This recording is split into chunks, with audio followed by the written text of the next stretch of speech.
Hello, coin collectors out there. Welcome back to the Big D Coins channel. Hopefully, everyone is having a great day as always. In today's video, we are going to discuss this coin right here. These are all 1983 Washington quarters. We've got some from the Philadelphia Mint. Right here, and some from the Denver Mint down here at the bottom. In this video, we'll also give kind of a little bit of a channel recap on 2018.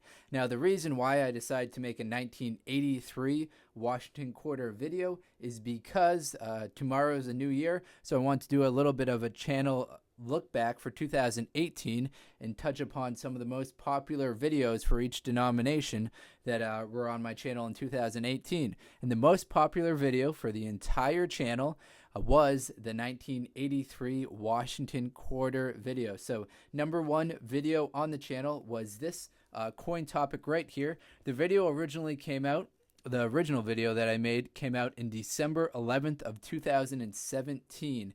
Now, let me quickly talk about what makes the 1983 quarter so special, or at least intriguing, and then we'll get into a little bit of the stats behind the video and kind of talk about how thankful I am that around 700,000 people watched this video, the original video, in 2018. So what makes the Washington quarter 1983 so special is that hundreds of millions of these were made, but not very many of them have survived at a high grade level. If you go on the PCGS price guide and you search for the 1983 Philadelphia Mint Washington quarter, you'll see that they've only graded 20 of them at a mint state 67. So let me slow down a little bit for you in case you're new to coin collecting.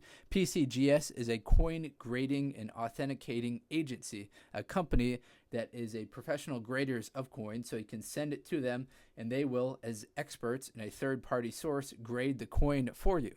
Now, they have a coin grading scale that goes from 0 to 70. 70 would be the top possible grade you could get for an uncirculated coin. So a coin getting a grade of a mint state 67 is a very good grade, but not too spectacular. Many coins have got a mint state 68, 69. Some of the proof coins get into the 70s. So it's kind of surprising that the highest grade that they've given out for a coin in which there were 673 million of them made, they've only graded 20 of them at a mint state 67. So that's kind of the reason why the 1983 Washington quarters are at the high end, are worth a lot of money.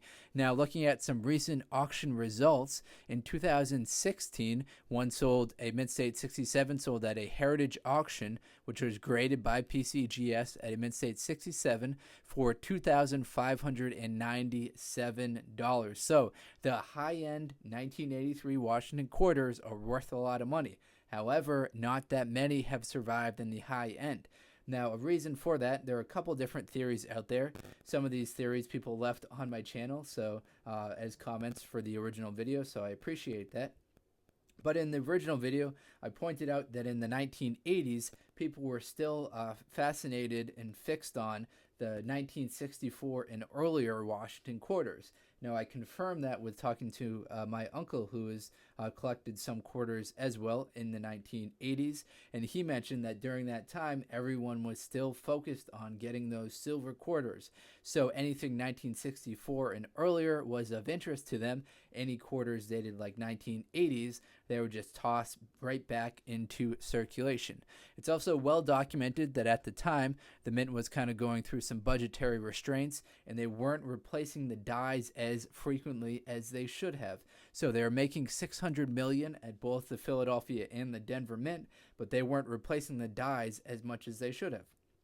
So the die is what imprints the image onto the coin. It's a big kind of metal it's a metal design, so it slams into this other metal planchet, and then it makes the design. So after it slams many, many times, the design starts to fade. When the design starts to fade, you have coins that aren't going to grade as highly because the image of the coin isn't very good, isn't as detailed as it really should be. So you could get one that's uncirculated directly from the mint that's dated 1983, but it might not grade very highly because it wasn't struck very well by that die.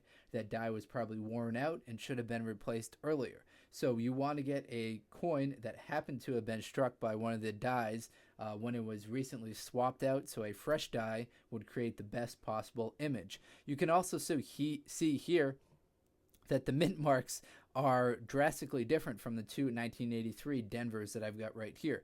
The mint marks are not included in the master die for the years for the 1980s. They were struck separately. So that means that they could all kind of vary a little bit slightly each time. So you see this blob of a D right here, that would prevent the coin from grading highly. So even right as this came out of the mint, it would still not grade very highly because it's got a little bit of a defect in the mint mark. We've also got some, for some comparison's sake, here's a Philadelphia. We can see that mint mark is looking very nice compared to the D mint mark that I've got right here. And this one on the left, this one is very worn out. Someone commented on the original video that 1980s quarters also went through a lot of arcade games. So that could be a theory as to how these quarters got so worn out. Arcades were big in the 1980s and 1990s, so a lot of people were just feeding quarters into them. That would kind of scratch up the quarters and wear them out much quicker, so that if someone did get an uncirculated roll, it would go through, if it went through an arcade, wouldn't be the same after that. So those probably sucked up a lot of quarters, caused a lot of damage to them. So that's the original theory behind the 1983 Washington quarter. Excuse me, this is an 85, but the mint mark still remains the same, as far as this is a nice mint mark compared to what we were looking at earlier. So here's a 1983 P mint mark. So I want to talk a little bit about the channel itself. So in the fall of 2017, for kind of October, November, December, I made a conscious effort to make higher quality videos. Previous to that, I was just making a lot of quantity. So some days I would release 5 videos a day, and they'd all be kind of 2 or 3 minute long videos without much talking behind them. In the fall of 2017, I decided to change that, make higher quality videos, and that, I think, is what kind of launched the this original video, the 1983 Washington quarter, kind of into the next level. YouTube algorithm must have recognized that the videos were improving. I was going up pretty quickly in watch time. Then the algorithm picked up on the 1983 Washington quarter video, and then that really shot up. So thank you very much for everyone who watched that original video. Hopefully people tune into this video instead, because the content, the audio will be much better, the background's much better, and my knowledge has drastically increased over the past year. Thank you very much for watching this video, everyone. If you are into coin collecting, please do check out some of the other videos on this channel. I'm going to try and do a video about the top nickel, penny, dime, half dollar, dollar of 2018 as well. So thank you very much, everyone. Enjoy, and looking forward to a great 2019. Take care.